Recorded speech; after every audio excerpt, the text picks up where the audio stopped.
এক যুগের রিয়াল জুজু কাটিয়ে বায়ার্নের রাজকীয় জয়। চ্যাম্পিয়ন্স লিগের এই ম্যাচটিকে কেবল থ্রিলার বললেই কম বলা হবে। বায়ার্ন মিউনিখের ৪-৩ ব্যবধানে জয়টি ছিল আক্ষরিক অর্থেই রোমাঞ্চের এক চরম বহিঃপ্রকাশ। ম্যাচের ৩৬ সেকেন্ডেই ম্যানুয়াল নয়ারের ভুলে আর্দা গুলেরের গোলে রিয়াল লিড নিলেও বায়ার্ন দ্রুত সমতায় ফেরায় পাভলোভিচের হেডে।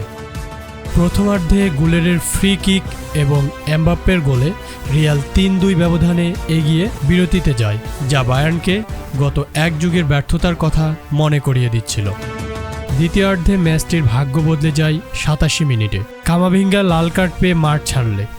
৯০ মিনিটে লুইস দিয়াজের দূরপাল্লার অবিশ্বাস্য শট সমতায় ফেরানোর পর ম্যাচের শেষ কিকে মিকেল ওলিসে জয়সূচক গোলটি করেন।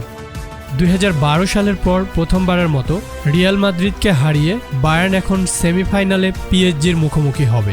অন্যদিকে স্পোর্টিং লিসবনের সাথে ড্র করেও গত লেগের ১-০ ব্যবধানে এগিয়ে থেকে সেমিফাইনাল নিশ্চিত করেছে আর্সেনাল।